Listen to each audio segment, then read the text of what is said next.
pertama memiliki nilai ekonomi yang tinggi, terus yang kedua membantu program pemerintah yaitu masalah ketahanan pangan. Makanya saya terjun langsung belajar tentang bagaimana membudidayakan porang ini.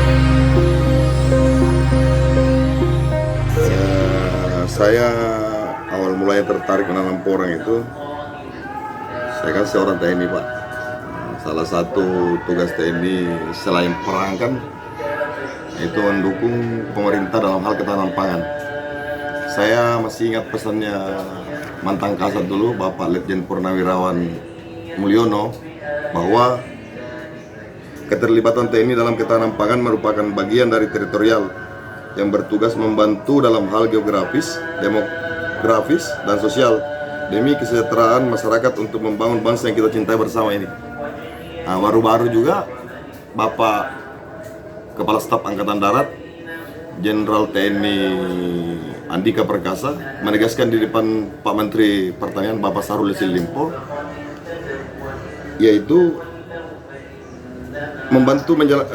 beliau bersedia membantu menjalankan program ketahanan pangan nasional yang diprogramkan Bapak Mentan, karena ketersediaan pangan merupakan suatu tugas utama negara, dan beliau Bapak Kasat itu merasa ini bagian dari tugas dan tanggung jawab kita bersama dalam menjaga ketahanan pangan, Pak.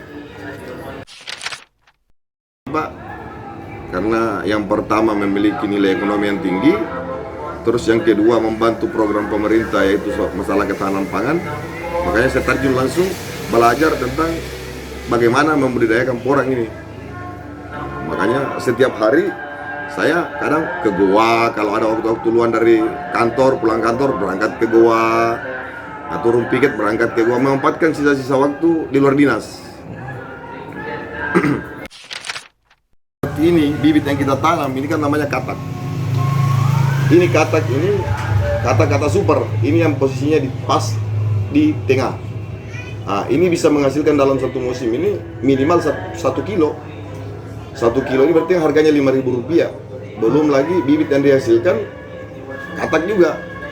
Minimal dia hasilnya 1. Nah, kadang 4, kadang lebih. Nah, ini kan beberapa macam bibit. Ini spora juga. Ini namanya katak juga.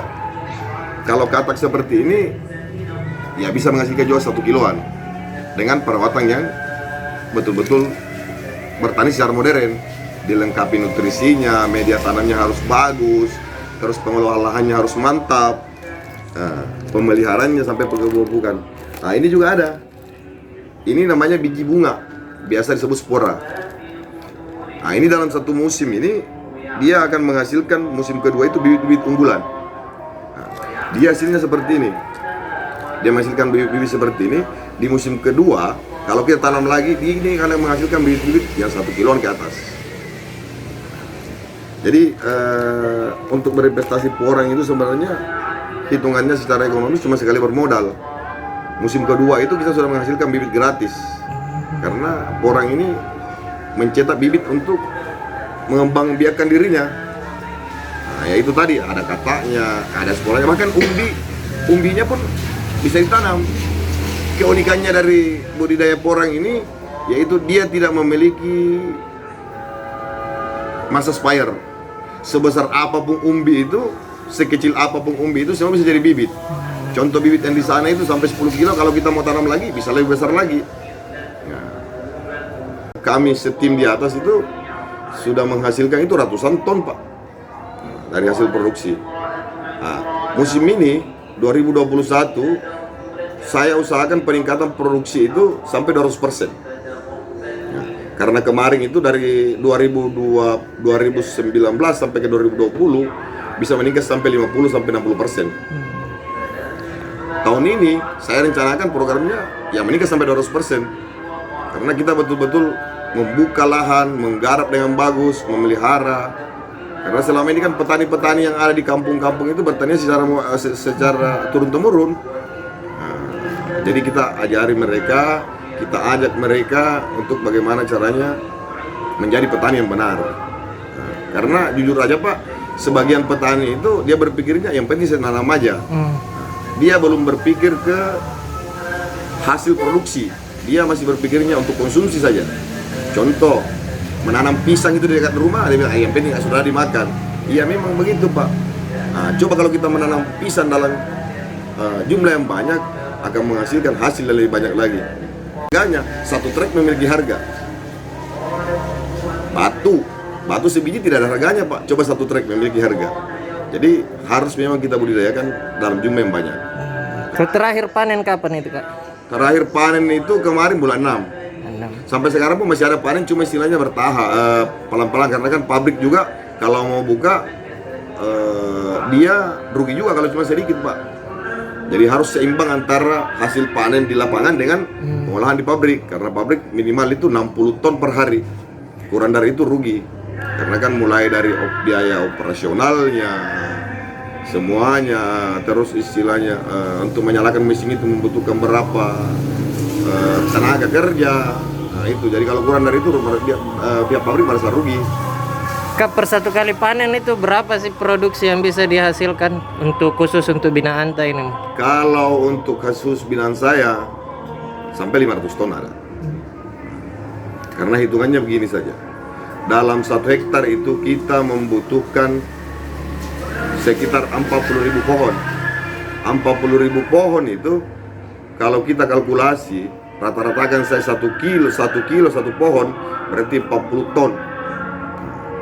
Kalau umpamanya per orang itu 40 ton, untuk menghasilkan 500 ton itu cuma berapa orang?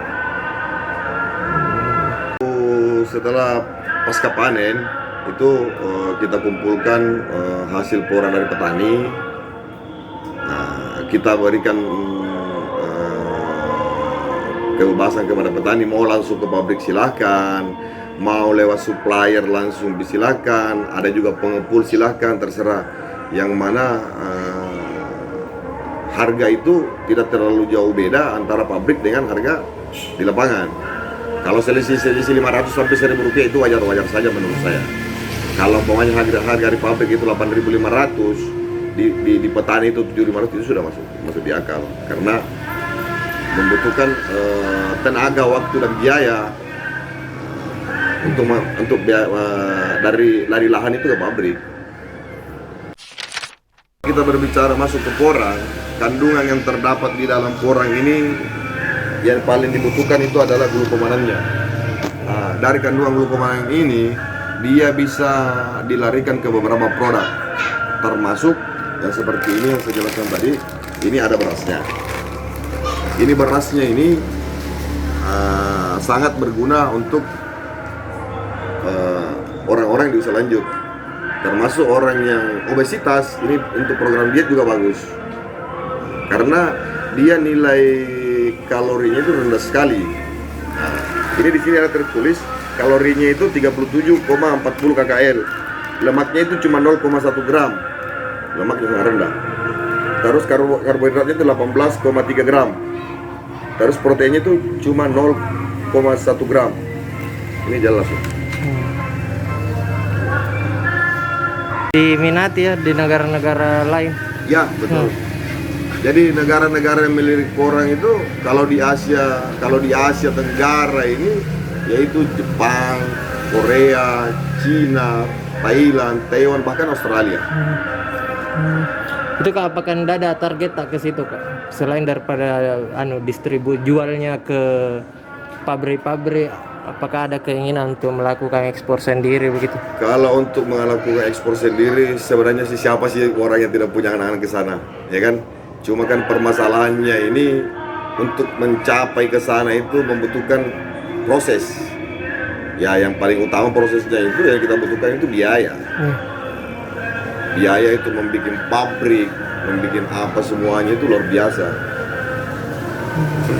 Kak, terus apa yang diharapkan dari pemerintah Kak? Dukungannya mungkin ke petani-petani porang ini Kak? Kalau untuk memberikan edukasi kepada petani, bagaimana cara budidaya porang yang benar. Terus kalau bisa, banyak juga petani yang pengen menanam, tapi beliau kekurangan modal, mohon bantuan bibit. Itu pendampingan istilahnya. Ya kalau dari dinas pertanian kan sudah mulai jalan, cuma kan ya perlu lebih intensif lagi lah. Nah, kalau kita mau menjadikan porang ini betul-betul menjadi komoditi unggulan, perlu kerja ekstra.